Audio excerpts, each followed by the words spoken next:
Muito boa tarde, estamos de volta. Mundial e Você, Mundial Podcast, vocês viram, né? A abertura do Mundial e Você. Estamos no Mundial Podcast, 1 hora de programa sem intervalo comercial. É um programa em formato podcast, a gente sabe, né? É sempre um prazer estar aqui com você diariamente. Às segundas-feiras entramos no ar às 16 horas. Quem está comigo hoje? Ele, Alexandre Comino. Gratidão. Como é que é? Coisa linda. Bem-vindo! Saudade de você na Vibe Mundial, Ale. Adoro vir aqui, já encontramos o Wagner Borges aí, o Jean, você, a Cléo. Né? Maravilhoso. Toninho. Né? Toninho. A Lucy, Me sinto todo muito em mundo. casa aqui mesmo. Né? A casa é tua, Alexandre Comino. Gratidão, Sempre muito bem-vindo amiga. aqui, viu? Você pode vir só para tomar um cafezinho. A gente já agradece tua presença com a gente. Acho que uns 20 anos de Rádio Mundial, assim, acompanhando o Rubens, programa do Rubens, depois Tudo programa isso, meu. né? Eu acho que por aí, Mais né? de 20 anos, pelo menos. O Rubens começou na Vibe, que ano que era? Nossa, acho que 2002, 2003, então é isso nós mesmo, já né? estamos por aí já, Eu entrei né? em 2000, eu acho que eu já lembrava do Rubens aqui, hein? Você lembra, Jean, por um acaso? Daqui a pouco Dona Lucy coloca aqui que ano que Rubens Saraceni entrou, por volta de programa, 2000, né? A gente tá falando de Rubens Saraceni, Comino, E eu acompanhava acompanhei ele no programa dele, né? Sempre. sempre acompanhando, trazendo bons ensinamentos, sempre falando de Umbanda, mas falando de outros temas também, né, Também de Alexandre? magia, de espiritualidade, de religião, né? Dessas coisas assim que tocam a nossa alma, que faz parte da grade, né? Da Rádio Mundial, da Vibe Mundial agora, Isso mesmo, né? Vibe Mundial, desde Maravilhoso, 2019, né? hein? Você já fez parte da Vibe, né? Eu faço de alguma maneira, Né? né? Me afasto, tô aí. Então aí, gente, é sempre um prazer receber aqui Alexandre Comino. Ele é cientista da religião, já colocamos isso aqui em primeira linha, né? Gratidão. Médium e sacerdote de Umbanda. Ele é autor de vários livros, eu já lembrei aqui de alguns com ele, mas vamos falar do lançamento? É sempre bom falar do caçula, né? Tá aqui, Desperte a sua espiritualidade visceral, 7 pilares para despertar a sua alma, uma publicação da Madras, os outros seus livros também São todos pela Madras. Todos pela Madras, super Exu não é parceiro. diabo, Pombagira é Deus, a médium, incorporação não é possessão, a história da Umbanda, a incorporação e o sentido da vida, a Umbanda e umbandista, amor, caridade e perversão, e alguns outros aí, né? Que coisa maravilhosa, São 14, né? São 14 livros. São Você é um 14, pesquisador nato? Eu sou as duas coisas, né, Samira? Eu escrevo... As pessoas perguntam, como é que você escreve? De onde que vem? Qual é o seu estilo literário? O meu primeiro livro publicado se chama Deus, Deuses, Divindades e Anjos, porque eu tinha acabado de conhecer o Rubens estava idealizando o curso de Teologia de Umbanda, e ele estava explicando que Deus não cria novas divindades cada vez que o homem cria uma nova religião ou uma nova cultura. Então, Deus, que em uma cultura se chama Adonai, na outra cultura se chama Alá, na outra cultura Elohim, ou Deus, que a gente chama de Zambi, a gente chama de Brahman, chama Deus de Olorum, Tupã. Então ele tem muitos nomes, mas é essa força criadora que a gente chama Deus. E aí o Rubens estava explicando para a gente que as manifestações de Deus, que nós chamamos divindades, elas têm essências que assumem máscaras culturais em cada tradição diferente. E assim ele estava explicando para a gente que Oxum, a Senhora do Amor, a energia e a vibração feminina do amor de Deus, em outras culturas, ela é uma mesma essência, mas com outro nome, com outra imagem, com outra caracterização. Então essa mesma essência Oxum, na origem negra, Nagô Yorubá, que se manifesta na Umbanda e no Candomblé, essa mesma essência é a Afrodite grega, é a Vênus romana, é a Kuan Yin chinesa, ela é a Hathor da cultura egípcia, ela é Freyja na cultura nórdica, e assim é possível encontrar as faces de Deus com diferentes nomes e as faces, né, das divindades de Deus em diferentes nomes, em diferentes culturas. Então, o meu primeiro livro foi essa pesquisa. Eu fiz uma pesquisa sobre isso. Fiz a pesquisa pro Rubens, quando eu comecei a estudar teologia de Umbanda, em 1996. E aí eu conheci o nosso saudoso irmão Wagner Veneziani Costa, fundador da editora Madras. E o Wagner era muito despachadão, muito espirituoso, né? Ele falava aí... E você, Cumino, não escreveu nada? O Rubens já tinha publicado dezenas de livros. Falou, você não escreveu nada, não vai publicar nada? Eu falei, eu não escrevi nada. Não é possível, você não escreveu nada. Eu falei, tô fazendo uma pesquisa sobre as divindades para o Rubens. Eu falei, então vamos publicar. Esse foi o meu primeiro livro. Que sensacional. Essa pesquisa. E aí, logo depois, o Rubens me pediu para eu fazer uma outra pesquisa sobre os antigos autores da Umbanda. Esses autores desencarnados e cuja obra a gente já não encontrava mais. O Rubens sabia que desde que eu entrei para a Umbanda, eu comecei a colecionar todos os títulos antigos de antigos autores da Umbanda no sebo, né? Então, eu tenho quase todos os títulos que foram publicados na Umbanda na década de 40, de 50, de 60. E era para fazer essa publicação por ocasião do centenário da Umbanda, né, em 2008. E eu comecei a escrever, reli todos os títulos, escrevi. Aí quando o Rubens olhou, ele falou, olha, ele tinha pedido para cada um escrever alguma coisa, mas só você que escreveu para o centenário da Umbanda. Aí levamos para o Wagner Veneziani ver. O Wagner, quando olhou, ele falou, Cumino, você tem que escrever um livro sobre a história da Umbanda e não sobre a história só dos autores. Eu falei, então preciso ler mais, preciso estudar mais. Esse livro, História da Umbanda, é um livro que tem cerca de 500 páginas, por aí. É um livrão, né? A história da Umbanda, né? Eu levei 2 anos pesquisando e escrevendo. Foi o livro mais demorado, assim, 2 anos de pesquisa. E aí, então, eu entrei para a Faculdade de Ciências da Religião e fiz um TCC sobre a incorporação e o sentido da vida. E isso se tornou também um livro publicado por mim. E aí eu pensava, né? O Rubens não escrevia sobre mediunidade. Ele acreditava que o Espiritismo já tinha falado muito sobre mediunidade. Mas não tinha nada sobre mediunidade de incorporação no Espiritismo que falasse sobre isso para um público umbandista. Então, por isso eu escrevi o livro Médium, Incorporação, Não é Possessão. E aí foram acontecendo esses livros. Você se lembra? Eu publiquei o Jornal de Umbanda Sagrada por 18 anos, né? Com distribuição gratuita. Trazia ele aqui na Rádio Mundial. Então, em 2015, depois de 15 anos publicando o Jornal de Umbanda Sagrada, eu selecionei todos os meus textos e aí uma quantidade de textos sobre o sacerdócio gerou um livro meu, que é O Sacerdote de Umbanda. Depois, um outro livro, A Umbanda e o Umbandista. E aí eu entendi que aquelas publicações também, elas poderiam servir para orientar as pessoas, porque todo mês você escrever num texto, então você realmente se torna escritor. Em algum momento eu passei a acreditar que sou escritor mesmo, né, Samira? Não, mas você mergulha, né? Só de você contar, a gente percebe que você pega o desafio, mergulha nesse estudo e daí saem textos incríveis que geram um livro. Eu acreditei que faltava muito texto de boa qualidade para desmistificar Exu, o orixá e a entidade na Umbanda, né? Então foi por isso que em 2018 eu lancei o livro Exu Não é Diabo, pela Madras Editora, na Bienal do Livro. Foi o livro mais vendido da Madras Editora naquele ano. E diz o Cleiton da Toca Livros que foi o 5º mais vendido de toda a Bienal. Ele diz que tem umas métricas lá para ver. Naquela época 2018. 2018. E aí em 2019 eu lancei o livro da Pombagira, Pombagira Deusa. Então o livro da Pombagira foi inspirado. E você trouxe à tona, né? Você trouxe à luz a questão de Exu e Pombagira. Todo mundo começou a falar a respeito e hoje nós vemos, esse por exemplo é um ano de Exu. Não sei se você aceita, né, essas denominações, mas nunca se falou tanto de Exu como neste ano, a meu ver, pelo menos aqui na nossa programação. Eu acredito que quem abriu essa porta foi o Rubens lá atrás com o Guardião da Meia-Noite, né? Um clássico, né?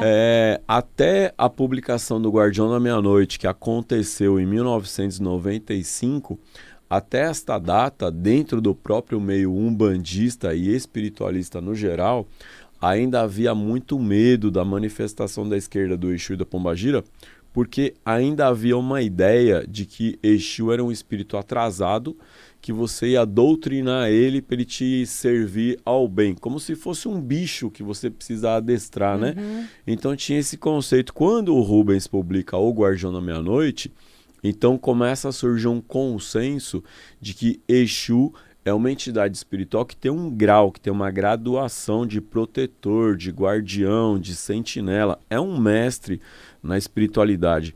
Então, não confundir uma entidade que é um mestre, um guardião e um protetor, não confundir com entidades atrasadas, né? Sofredor, Egum, Quiumba, Zombeteiro.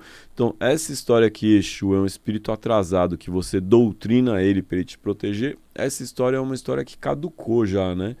Então já não tem sentido pensar dessa maneira. No astral existem falanges de espíritos e entidades que a gente chama de tranca-rua, marabô, tiriri, seus 7 encruzilhadas, que são guardiões e protetores da espiritualidade.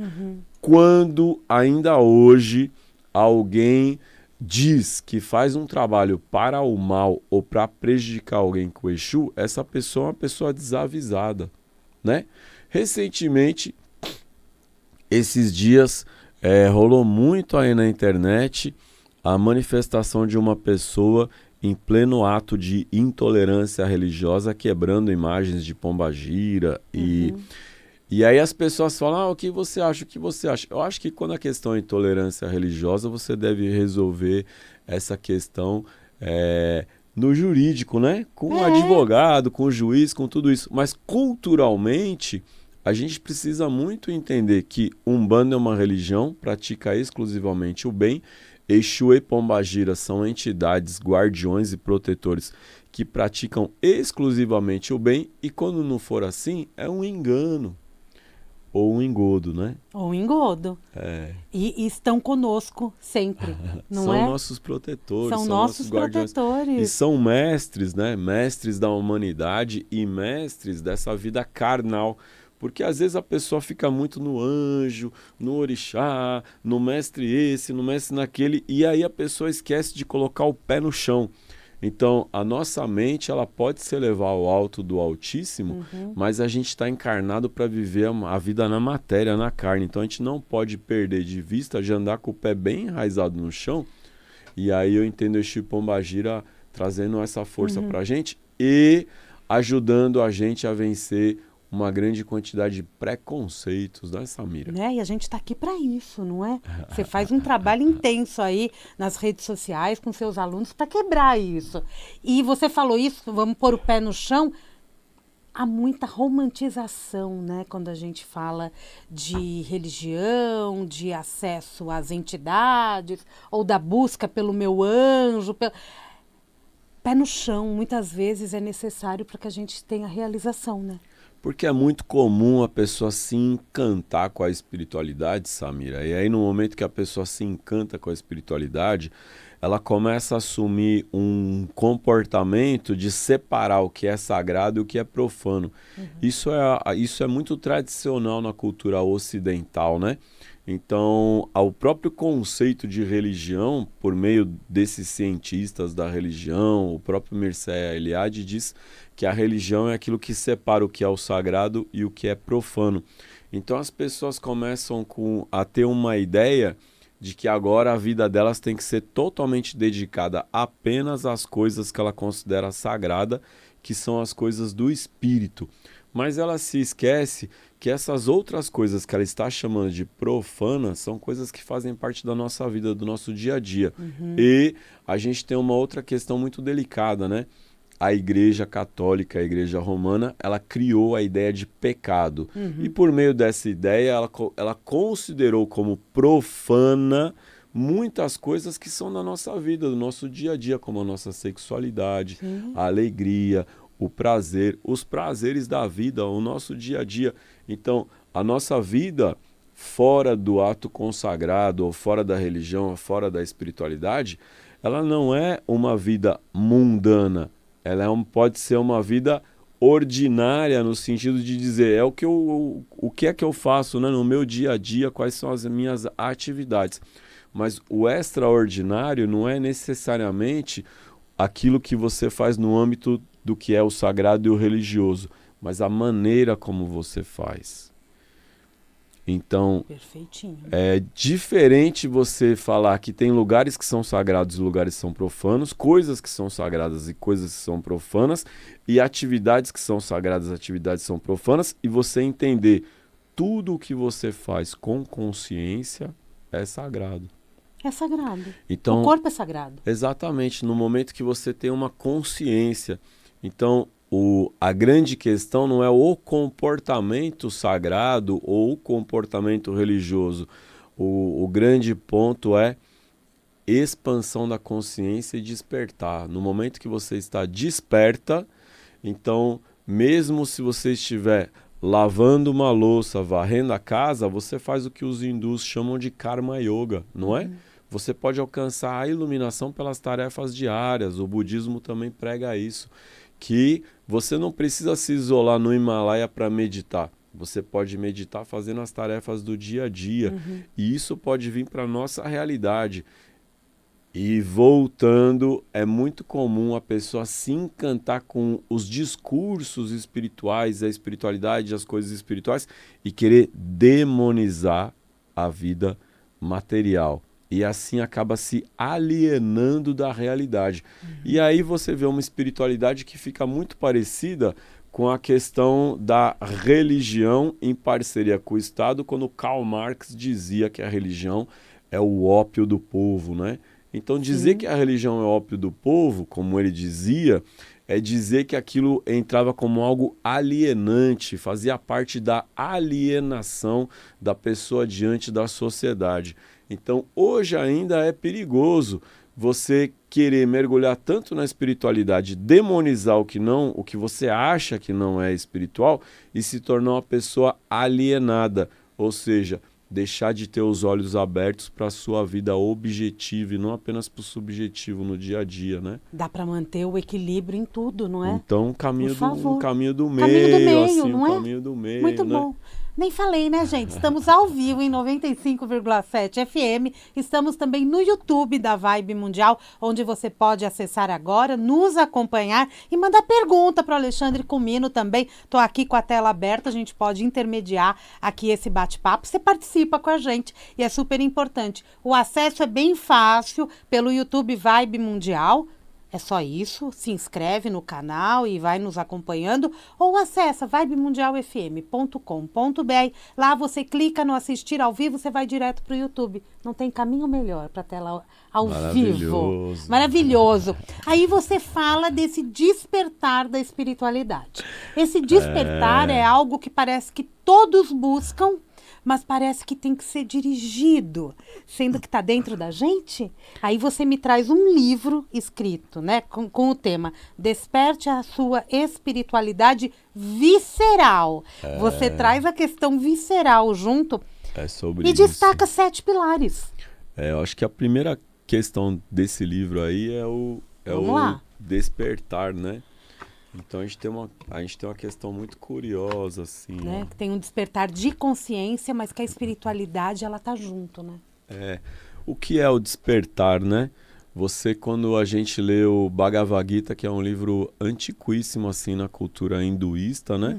Então Deus aparece para Arjuna na figura de Krishna e ele diz assim, ele fala, enquanto toda a humanidade dorme, o yogi está desperto, né? Não quer dizer que ele está acordado, né? Ele está algo muito maior do que está acordado, né? Ele está desperto. E dentro da cultura tolteca, você viu aquele livro Os 4 Compromissos do Dom Ruiz? Sim. E ele diz então que quando a gente dorme, a gente sonha. Mas quando a gente acorda, a gente continua sonhando a nossa realidade, sonhando a nossa ilusão. Esses dias eu lembrei que tem uma frase que diz assim, né? Sonho que se sonha sozinho é um sonho, sonho que se sonha junto é uma realidade.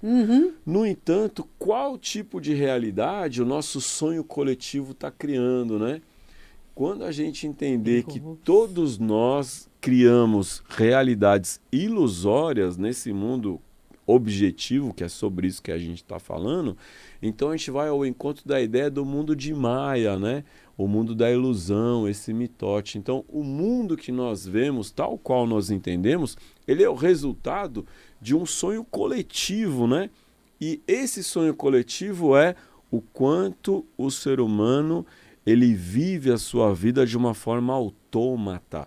Então tem um automatismo. O que é esse automatismo? Sou eu cumprindo e repetindo padrões, crenças limitantes, as dores do meu sistema, os meus traumas, as expectativas e as minhas máscaras sociais que me distanciam demais de eu exercer a manifestação da minha alma do mundo, da minha melhor versão, de ser quem eu sou. Eu estou estudando agora um pouquinho, estou lendo um pouquinho do Enneagrama, né?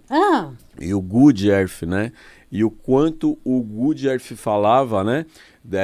Que a gente se distancia de quem a gente é por meio desses padrões, né? Então a gente vive como sonâmbulos. O Osho também falava muito sobre o Gurdjieff. Diz que uma vez o Gurdjieff juntou um grupo de pessoas e deu umas práticas severas assim de meditação, de quebrar o padrão, de quebrar a máscara. E diz que quando as pessoas chegaram na rua, a impressão que elas tinham é que todos viviam como sonâmbulos, assim. A gente está meio distante, né? Quando você dorme, você sonha. E às vezes, Samira, no meio do sonho, às vezes você tem um lapso de consciência e você acorda dentro do sonho e você diz, eu estou sonhando. Então isso é um despertar dentro do teu sonho. Quando a gente conseguir ter um despertar desse diante da vida, então a gente tem um lapso de consciência, né? Aquilo que a gente vê acontecer também por meio das medicinas da floresta, né? Da ayahuasca, do daime, do peyote, da wachuma, do bufo, do rapé. Você falou nomes que eu nem conhecia. Que é o peyote, a mescalina, o peyote é o cactus, né? Da erva do diabo, né? Olha isso! De Carlos Castanheda. O bufo, ele vem lá do México. É a secreção de um sapo que você fuma, tem 5 vezes mais DMT que a ayahuasca, né? A ayahuasca, o daime, ele é uma versão da ayahuasca religiosa. O rapé, que é feito pelo pó, né? Da cinza de uma árvore com o fumo. E mais alguns outros aí, né? Mas então, que traz são muito interessantes. Eles trazem uma expansão da consciência, né? Então são enteógenos, né? Sem uma filosofia e sem uma doutrina, eles poderiam ser entendidos como alucinógenos, mas quando eles te proporcionam uma experiência espiritual, então eles são enteógenos, te levam ao encontro, né, de algo maior. Eles propiciam um mergulho para dentro, não é, Samira? E aí eu lembro da frase do Jung. O Jung dizia: quem olha para fora sonha e quem olha para dentro desperta, né? Então é sobre esse despertar assim que o livro Desperte a Sua Espiritualidade Visceral. Ele fala sobre esse tipo de despertar. Visceral é aquilo que faz parte da sua essência primeira, assim, da sua essência de bicho, da sua essência de animal. Então, para a gente entender uma espiritualidade visceral, a gente pode olhar um pouquinho o conceito de sagrado selvagem, que quem falou muito sobre sagrado selvagem, publicou um livro com esse título, foi o sociólogo Roger Bastide, que foi cadeira de sociologia na USP, veio da França, ajudou a construir a USP, né? E o Roger Bastide se tornou um sociólogo das religiões, especialista nas tradições afro-brasileiras, contemporâneo do Pierre Verger, e o Roger Bastide explica que existe algo de sagrado no ser humano que faz parte de você enquanto um bicho. Então esse sagrado ele é selvagem. Você imagina o ser humano antes de haver qualquer organização social. Se você pensar no ser humano bem primata mesmo, lá na caverna, assim, saindo da caverna, antes de se tornar esse Homo sapiens, então ele já tinha experiências espirituais que não eram experiências doutrinárias dessa ou daquela religião. alguns estudiosos de ciências da religião, em muitos deles, por exemplo, o próprio Durkheim nas formas elementares de vida religiosa, e o nosso contemporâneo agora, o Siddhartha, que publicou Oráculo da Noite, sabe?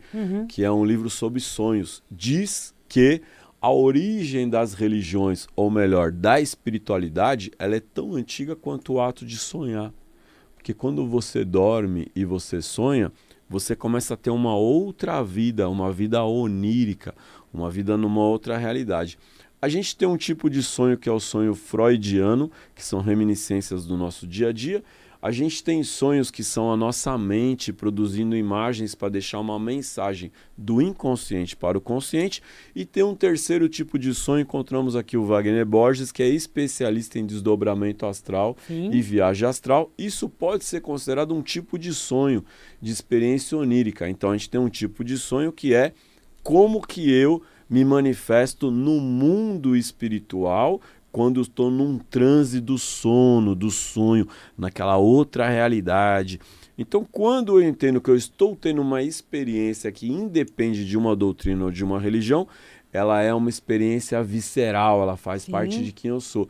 Isso faz parte de um sagrado selvagem. A gente entende que uma das experiências religiosas ou espirituais mais antigas da humanidade é o xamanismo.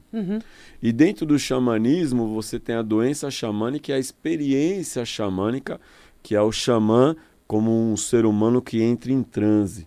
Aí em transe ele vai buscar respostas do outro mundo. O espírito dele pode sair do corpo, o corpo dele pode ser visitado por um outro espírito. Então esse xamã tem essa experiência xamânica, é uma experiência visceral. Então quando eu falo desperte a sua espiritualidade visceral, a primeira coisa é entender que nós temos uma espiritualidade que independe das religiões, que independe das doutrinas. Essa espiritualidade ela pode ser desperta por meio do sonho, por meio do transe, do estado alterado de consciência, das práticas mais antigas de meditação e muitas outras.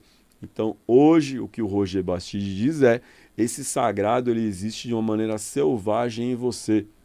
Igual um cavalo selvagem, você vê a beleza de um cavalo selvagem, aquela beleza pode ser comparada à sua espiritualidade selvagem e visceral. Depois você domestica aquele cavalo, daí ele anda para frente, anda para trás, levanta a patinha, todo mundo bate palma para aquilo e você está batendo palma para o domador e não para o cavalo, né? É verdade. Então, isso é uma espiritualidade doutrinada, é uma espiritualidade que passa a ser domesticada. A nossa espiritualidade selvagem, ela é domesticada pelas religiões. Então, o Roger Bastide fala sobre isso. Esse livro vem falar o quanto a gente tem de selvagem dessa espiritualidade, desse sagrado, que ele vai se adaptar, domesticar. Então, por exemplo, a mediunidade de incorporação e as várias mediunidades, se faz parte de quem você é, faz parte do teu selvagem. Mas quando você adapta ela a uma linguagem, uma doutrina, uma visão, então ela está sendo domesticada. Agora, como é que eu posso despertar isso, né? Independente de uma religião. Então, essa é uma das missões desse livro, assim. Porque é uma missão, né? Não é? Porque eu acho que todos nós estamos no selvagem e alguns estão na busca desse visceral. E esse selvagem é um despertar, né? Quando eu entendo que eu sou isso faz parte de quem eu sou, então pode acontecer um despertar, assim, do mais profundo do meu eu, dessa manifestação intrínseca, assim, de um poder, de uma realização da minha missão, do meu propósito de vida. E o livro te dá um passinho para esse despertar, falo, né, Samira? Né? Maravilhoso. Não, mas maravilhoso, né? Porque não tem nem como parar. Mas começou a chegar pergunta. Manda aí, não é? Samira, Deixa eu ver aqui, gente, eu me perdi, porque aí mandar um abraço para o Rodrigo Costa, que deseja boa tarde, o Ítalo Barbosa. Vamos lá para trás, para o comecinho do programa primeiro? Bora, vamos. Falar de Exu em Pombagira, para eu não perder a pergunta do Ítalo, tá? Quero agradecer os saberes compartilhados. Gostaria de perguntar como podemos cultuar Exu e Pombagira em casa. Qualquer pessoa? Primeiro a gente precisa estudar, Samira. Primeiro tem que estudar. Eu acho que a pessoa primeiro precisa estudar. Então, se você quer cultuar, primeiro você estuda. Porque eu não posso cultuar algo que eu não conheço. Exato. Eu tenho receio. Então, o primeiro passo é estudar. Eu recomendo que leia O Guardião da Meia-Noite, de Rubens Saraceni e Madras Começa Editora. Eu recomendo que leia Exu Não é Diabo, recomendo que leia Pombagira, Deus, a Mulher Igual a Você, de minha autoria e da Amados Editora. Depois que você lê esses livros, você cultuá-los de uma maneira saudável, tranquila e sem medo nenhum, que a maior dúvida das pessoas é: posso acender vela para Exu dentro de casa? Pode, mas primeiro você tem que entender quem é o Exu. Porque quando você entender quem é o Exu, essa pergunta não existe mais. Então, quando chega a pergunta se eu posso acender vela para Exu dentro de casa, como é que eu vou cultuar Exu dentro de casa? Então, essa pergunta está vindo, né, de alguém que está muito interessado, mas que ainda não teve a oportunidade de estudar. Então, eu recomendo que leia Exu Não é Diabo, Guardião da Meia-Noite, e recomendo que entre no meu Instagram, Alexandre Culmino, né? E eu vou fazer uma semana Teologia de Umbanda, do dia 30 de setembro ao 3 de outubro, haverá semana Teologia de Umbanda. Então eu recomendo que se inscreva, que vai ser uma semana gratuita, onde a gente vai falar também sobre Exu, sobre Pombagira, sobre altar, sobre tronqueira, sobre anjo da guarda, sobre orixá. Tudo dúvida, né? Tudo o que você queria saber aí sobre a tua espiritualidade, o Exu, a Pombagira, não tinha para quem perguntar. Não é porque eu acho que essas são perguntas muito pertinentes, principalmente para quem não tem muito o hábito, né? Ou não o conhecimento. Pode pegar teu celular também, fica à vontade. Tá ótimo, vou falar para Porque, quem estiver assim, no celular e ir lá pro YouTube, né? Tá no YouTube. Quem... Amigo, como, YouTube. assim, para quem acender vela, como acender vela, isso é uma dúvida danada e terrível. Outra, eu acho que você tem explicação para isso também. O que eu ponho no altar? Eu acho que essa deve ser uma pergunta muito constante. Até se pode acender o altar dentro de casa. Samira, a gente tem uma base espiritualista no Brasil, que ela é uma base muito espírita. E o espiritismo ortodoxo de Allan Kardec, ali na risca, naquele espiritismo, você não acende vela, você não faz defumação, você não reza aos deuses, você não tem um altar e nem imagens. Do espiritismo, ele é contra a ritualização. Então, existe uma construção de algo que é contra a ritualização, que faz as pessoas terem medo de acender uma vela, de ter uma imagem dentro de casa. Mas aí tá muito no inconsciente dessa pessoa esse medo, né? Foi gerado, foi criado nele. E tá num inconsciente coletivo, né? Que atravessa as pessoas assim. Então, a gente precisa estudar, né?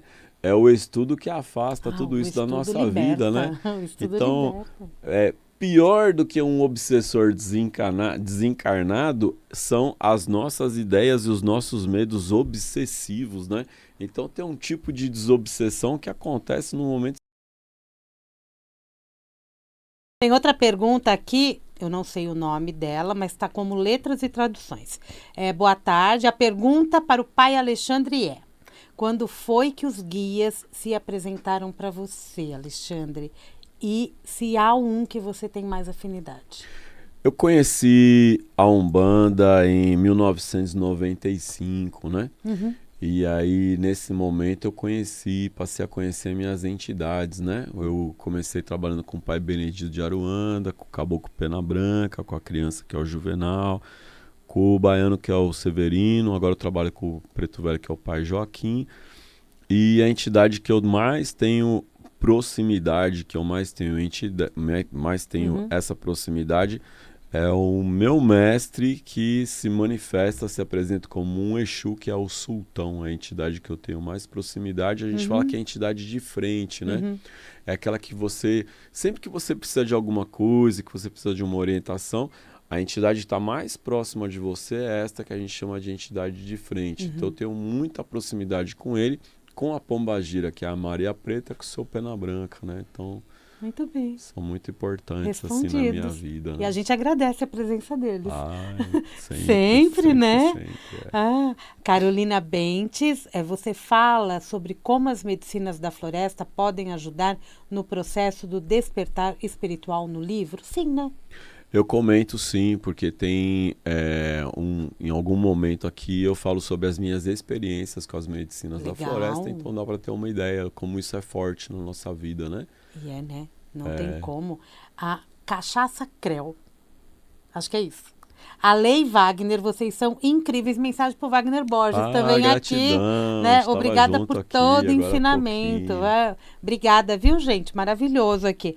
Um beijo também para a Luciana, para quem mais? Inscrevam aqui, gente. Aumentamos aqui no canal. Alexandre Comino, aí você fala de mediunidade. A mediunidade, ela pode ser desenvolvida em todas as pessoas? Todos nós temos esta capacidade? Ou algumas pessoas, automaticamente, ela desperta? Ela acontece? Samira, nós somos corpo, mente, espírito e emoção. Então, você está aqui na minha frente, aqui está o seu corpo, aqui está o seu espírito, aqui está a sua mente. Então, seu corpo está vivendo numa realidade material. Nesse mesmo instante, o seu mental vive num mundo mental, se relacionando, seu corpo está se relacionando com outros corpos, mas o seu mental está se relacionando com outros mentais numa realidade mental. E mesmo que você não tenha noção dessa percepção, esse entendimento, o seu espírito, mesmo nesse momento, se você entender que o teu espírito, aquele duplo etérico, o psicossoma, a parte da alma ou espiritual, que é uma cópia desse corpo material, se ele está aqui junto do seu corpo, embora ele esteja aí, ele está vivendo numa realidade espiritual. Então, o que acontece na realidade mental, teu mental percebe. Na realidade material, teu corpo percebe. Na realidade emocional, teu coração percebe. Mas o seu espírito, ele capta as coisas que estão acontecendo no mundo espiritual o tempo inteiro. Então, todos nós somos corpo, mente e espírito. Então, não é possível que uma pessoa seja médium e a outra não, porque todos nós somos espíritos. Então, todos nós somos médiums. A questão é que tipo de percepção eu tenho sobre isso. Como é que as impressões do mundo espiritual, do mental, atravessam a minha realidade material ao ponto de eu perceber. Então, qualquer tipo de comunicação com uma realidade outra, além da realidade material, já pode ser considerada mediúnica. A gente acabou de citar o Wagner Borges. Se você dorme e você tem uma experiência espiritual em sonho, isso é mediúnico. Se a gente está aqui conversando e você tem uma intuição, e essa intuição vem do mundo astral, isso é mediúnico. Mesmo que você não tenha uma clarividência, mas em algum momento uma imagem se forma na sua mente, então isso pode ser um tipo de evidência. Agora, daí para a pessoa ter a mediunidade de incorporação, potencialmente, tudo que um ser humano faz, o outro também pode fazer, Samira, potencialmente. Só que uns conseguem desenvolver esses dons de uma maneira que os outros nem tanto. Então, potencialmente, todos nós, em potencial, temos a clarividência, a materialização. Potencialmente, a gente tem tudo, mas os nossos medos, as nossas dores, as nossas inseguranças, a nossa baixa autoestima que impede a gente de viver a plenitude desses dons, né? É terapêutico, então, né? É lógico, potencialmente todo mundo poderia incorporar uma entidade, mas algumas pessoas não acreditam que pode, algumas pessoas têm medo de incorporar, outras pessoas têm traumas, fobias, outras pessoas têm muitos bloqueios racionais para isso acontecer. Mas potencialmente tudo que um ser humano faz, o outro faz também. Porque essa ideia de que são muitos chamados e poucos escolhidos, essa ideia acho que já caiu por terra, né? Século XXI, né? A ideia de que dentro da humanidade tem algumas pessoas que são escolhidos, e esses escolhidos, eles são aquelas pessoas que estão acima dos demais. Então, por meio da dedicação, por meio das experiências espirituais, por meio do mergulhar para dentro de você mesma, você pode ir ao encontro de alguns dons, né? E também ao encontro da arte de tornar-se você mesma. O Sultão diz para mim que o maior poder do ser humano não é o poder de materializar coisa. O maior poder do ser humano não é o poder de incorporar um espírito. O maior poder do ser humano não é o poder de psicografar, de ver, de ser clarividente. O maior poder do ser humano é o poder de tornar-se quem tu és. Então, é muito legal, é muito interessante, é muito assim, né? Mexe muito com a gente, né? A pessoa incorpora um espírito, faz psicografia, vê espírito, conversa com o espírito, e aí os espíritos, a mediunidade, os dons dos espíritos. Mas será que tantas pessoas vivendo tantas experiências pessoais, elas estão operando a sua realização pessoal na arte de tornar-se quem tu és, né? Uhum. O Paulo Coelho falava da sua lenda pessoal, né? Sim. Será que você está vivendo a sua lenda pessoal? Ou será que com tanta mediunidade, com tanta mensagem, com tanta clarividência, com tanta materialização, tudo isso também está se tornando uma distração que distancia você de quem você é? Então o maior poder não é o maior poder não é incorporar um espírito, é você incorporar-se de você mesmo. Essa é a principal questão, né? De novo, caminho do meio. Não adianta eu incorporar um espírito se eu não me incorporei a mim mesmo na minha vida antes, né? Então, o maior poder, mais do que incorporar um caboclo, um preto velho, é incorporar-se de você mesma na sua vida. A arte de incorporar. A arte de incorporar. Né? Estamos distantes de nós? Humanidade? É só a gente olhar, né, Samira? Em que situação... mundo a gente vive? No mundo de guerra, a gente vive no mundo de opressão, a gente vive no mundo de repressão, a gente vive no mundo de doença, a gente vive num mundo de muita desesperança, né? Uma vez a Maria Preta falou assim para mim, falou, olha, gozado, né? Diz que a maioria da população é cristã, né? Diz que 70%, 80% da população é cristã. E isso é uma mentira, né? Porque se realmente fosse assim, não haveria tantas pessoas sofrendo na rua, né? Morador de rua, pessoas pedintes na rua e sofrendo. Se a humanidade realmente fosse essa humanidade que se diz, né? Cristã, então... Mas por que isso não acontece? Porque a gente vive uma ilusão mesmo, a gente está distante de nós mesmos, da nossa realidade. Nós estamos distante do nosso despertar. Então eles dizem assim, se você olha para fora no mundo, é desesperador ver o mundo como ele é. E a gente entra nesse conflito de um mundo que é muito injusto. Mas se esse mundo foi criado por Deus, como é que eu posso encontrar a minha paz enquanto tanta gente sofre? Como é que eu vou encontrar essa luz, esse amor, essa amorosidade, se no mundo tão subjetiva, se no mundo objetivo está todo mundo aí sofrendo, morrendo, está em guerra? Então, eles dizem que antes de olhar para fora, você precisa olhar para dentro e encontrar a sua paz olhando para dentro. E quando houver esse despertar, que é esse olhar para dentro, você vai olhar para fora com outros olhos. E talvez você não tenha a melhor das explicações para entender por que o mundo é como é, mas no teu coração você vai encontrar algo que lhe diz, existe uma razão para as coisas serem como são. E essa paz que você busca, ela não está no mundo do lado de fora, ela está no mundo do lado de dentro. Então, o melhor que eu faço pelo mundo é a arte de curar a mim mesmo. Então, no momento que eu me curo, eu curo o meu mundo, a minha realidade. No momento que eu encontro a minha paz, eu encontro a paz do meu mundo, da minha realidade. E não adianta eu querer reformar o mundo inteiro se antes eu não reformei o meu, né? E não de reforma íntima de comportamento moral, mas de despertar algo maior. Tem uma passagem... É interessante isso, né? Porque a gente vive num mundo de tanta guerra e tanta gente fala, como a sua Maria Preta falou, um mundo cristão, e isso é uma mentira.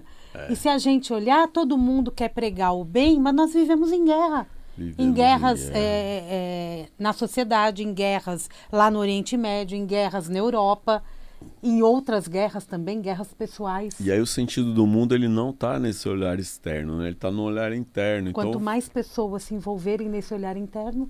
Tem uma passagem, uma passagem, um provérbio que dizia assim, de um sábio, né? Sempre um sábio chinês, né? Sabendo das histórias. Então, o sábio chinês disse que quando ele era jovem, ele queria mudar o mundo inteiro, né? Operar essa mudança. E aí diz que com o passar dos anos ele se deu conta que não dá para mudar o mundo inteiro, então ele pensou de mudar pelo menos a nação dele. Aí viu que não dava, pelo menos a minha cidade. Não, vou mudar pelo menos o meu bairro. Não, vou mudar então, não dá para mudar o bairro inteiro, eu vou mudar meus parentes. Não consigo mudar todos os meus parentes, então eu quero mudar as pessoas que...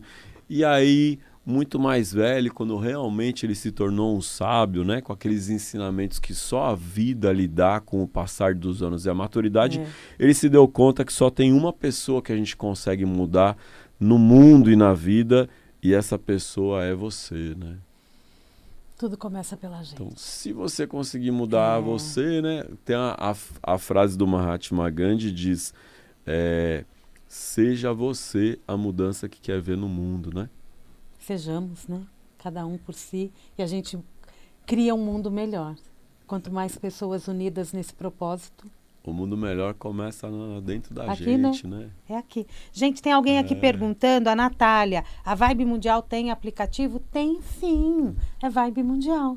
Pronto, é só acessar, tá fácil. facinho, leva a Vibe Mundial para onde você quiser. E esse programa que eu estou fazendo agora com o Alexandre Comino, fica aí disponível para vocês no YouTube. Fiquem à vontade para ouvir quantas vezes quiser e acompanhar. Depois você me manda o link, eu coloco o link lá no meu stories. Estamos aqui nesse despertar, né? Aí o programa está quase terminando. Aí Tem um monte de perguntinha aí. Mas né, eu não fiz sabe? nenhuma, cara. Eu não fiz nenhuma. Estamos aqui no nosso bate-papo e assim nós vamos seguindo. Quando eu falo desse despertar, quando eu falo deste mundo interior, eu também estou falando do meu desenvolvimento pessoal, né? Tá sim, Samira. Não é? Porque eu estou na matéria também. Ponto. Aí, ok. Quando eu falo das religiões inseridas em cada um de nós, eu também estou falando desse meu mundo pessoal. Não sei, Samira. Não? Não, porque as religiões elas estão inseridas em cada um de nós, ou elas estão inseridas num contexto de construção social, né? Bingo. Porque as religiões elas não estão inseridas dentro de nós, né? Elas são incutidas, né? Elas são introjetadas. Então, quando a gente nasce nesse mundo, a gente nasce puro, né? Igual um bicho, né? A criança nasce pura. E logo que a criança nasce, ela começa a ser adestrada para viver nesse mundo. E as religiões, elas fazem parte de também, não apenas, mas fazem parte de projetos, né? De adestramento, de como você viver nesse mundo. Então, como é que eu vou viver melhor nesse mundo? Então, as religiões, elas trazem muito isso. As religiões também são chamadas de instituições produtoras de sentido, né? De dar um sentido e dar um norte de como eu acho que é melhor para você viver nesse mundo. Então, isso é uma construção muito social. As religiões, elas também são uma coisa social, né? Histórica, filosófica, eu já ia entrar numa outra questão, mas nem vai dar tempo. Né? Vai ser polêmico. Vamos marcar outro é melhor programa, não. então. Vai ser polêmico. É melhor não. Tô vendo aqui tua Polêmica camiseta. É bom, né? É bom, né? Polêmica é bom. Pode trazer né? aí. Véspera de eleição, tomar cuidado. Haja proteção, salve e arruda. Eu ganhei. São dois elementos essenciais para a gente se proteger? A sálvia é maravilhosa, a sálvia é uma erva de tudo quanto é orixá, mas principalmente também de nosso pai Oxalá. E a sálvia, diga-se de passagem, é uma das ervas mais utilizadas para defumação, aquela sálvia americana utilizada pelos índios norte-americanos, né? Então, um bom chumaço de sálvia, você acende ele, né? Acende ele com isqueirinho assim mesmo.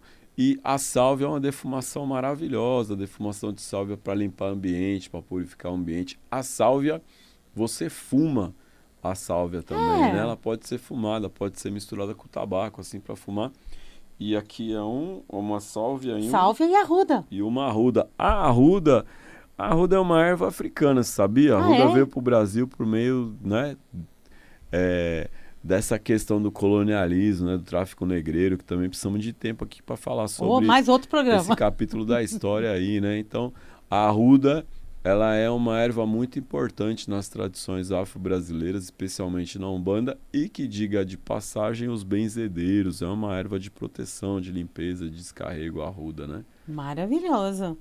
Assim como o alecrim, a guiné, o boldo, cada uma dessas ervas tem a sua especialidade, assim, né? E são tão usadas, né? E aqui nós temos em abundância. Importantíssimas, não é? Né? Para esse campo espiritual, magístico e de benzedeiros e benzedeiras, né? Sim, tudo isso é magia, né? Tudo é. A vida é mágica? A vida é uma magia? A vida é a maior magia que tem, né? A Carly até muda o tom de né? voz. Não é? A vida já dizia o programa do Rubens, né? A magia da vida, né? Ah, verdade! Trouxe na memória, coisa boa. Foi nostálgico chegar aqui? Sempre é. Sempre É mesmo? maravilhoso. Sempre me vem na mente eu lá embaixo com o Rubens lá, lendo o jornal e subindo com ele aqui para fazer o programa. E ainda mais com o Jean aqui, né? Era então, o próprio Jean, né? Se eu não me eu- engano, o programa dele era Sim, terça-feira, 1h30 da tarde. era quase sempre o Jean. Aí eu me lembro do Rubens bravíssimo assim, falando. Às vezes o Rubens ficava tomado de uma força assim no programa dele. Aqui no ar? Ah, Oh, né, meu Jean? Deus. Fala aí. Hein, falando dos canalhas, da espiritualidade, tudo. Nossa, o Rubens era forte. O programa com o Rubens era cada dia uma emoção, né, Jean?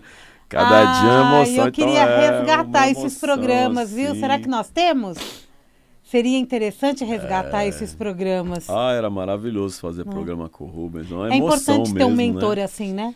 É, pra sempre, né? Meu Né? mestre eterno, o Rubens e o Wagner, né? Pra sempre, né? Mestre Muito da bom. vida. Eu digo Isso que é gratidão.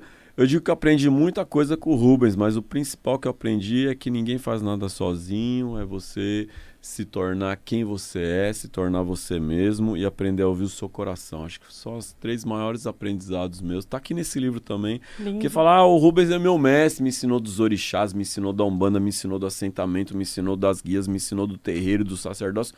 Não, o maior aprendizado que eu tive com ele é ninguém faz nada sozinho. Depois, torna-se quem tu és, seja você mesmo, ele dizia, né? E ouça o seu coração. Ninguém faz nada sozinho porque eu vivi agradecendo ele, obrigado. Ele falou, olha só, se não fosse você eu também não estava aqui, ninguém faz nada sozinho. Que lindo. E aí depois ele falou, você vai dar aula. Eu falei, mas quem sou eu para dar aula, Rubens? Você que é o cara para dar aula, não, eu vou dar aula, ninguém... Ele falou, Ale, você não tem que ser eu, seja você mesmo, você vai ver que vai ter muita gente querendo aprender com você. E aí eu tinha muita dúvida, né? Fala, nossa, Rubens, não sei, tô com uma questão aqui, não sei, né? Tô nessa encruzilhada aqui, não sei se vou pra direita, pra esquerda. E ele nunca dizia pra onde eu devia ir, ele só dizia, Ale, sente aí, ouve seu coração e toma sua decisão. Então acho que essas foram as 3 maiores lições de vida que eu aprendi com o Rubens, muito maior que a Umbanda e muito maior do que todos os elementos assim da liturgia e da ritualística, são os ensinamentos que ele me deixou para a vida, né? Acabou o programa. Gratidão, Samira. Com essas gratidão, frases lindas e com certeza você fez uma Gratidão, homenagem para o gratidão. Rubens aqui. Minha E vida é que uma isso homenagem para ele, não é? né? E que isso sirva aí como uma mensagem final do nosso programa, já convidando para a turma acompanhar a Semana Teologia de Umbanda, de 30 de setembro a 3 de outubro. Então entra lá no meu Instagram e comente em qualquer postagem, comente teologia no seu direct. Você vai receber as informações de como participar da minha Semana Teologia de Umbanda, onde eu vou abrir a nova turma de Teologia de Umbanda Sagrada com condições especiais para quem estiver aí nessa semana. Gratidão, Agora é a hora. axé, arroz, saravá. Agora é a hora, é Alexandre Cumino, só Alexandre isso, né? Cumino, então é Cumino, @Alexandre Cumino Facílimo no Instagram. E aproveita, Obrigada, já viu? entra no meu YouTube aí também. Também, olha no meu faz YouTube, parte aí, já segue gratidão. o Alexandre Cumino, já segue a Vibe Mundial, você que está chegando aqui agora. E é isso, obrigada, Alexandre. Gratidão, Samira, Eu que pelo te seu carinho agradeço. comigo sempre, por me Maravilhoso. convidar e por ter esse momento aqui com você, com A o gente Jean, com agradeço todos da em Rádio nome da Mundial. É muito feliz estar aqui sempre, viu? Feliz em ter você aqui, agradeço em nome da Vibe Mundial. Eu também, é só chamar que eu venho. Só chamar que eu venho, já peguei 2 novos assuntos para isso, ó. Prolonga, gente, estourei o tempo, tá tudo bem. Gratidão. Mundial Podcast vai ficando por aqui, mas amanhã eu volto com o Mundial e você às 16h30. Um grande beijo, gente, até lá.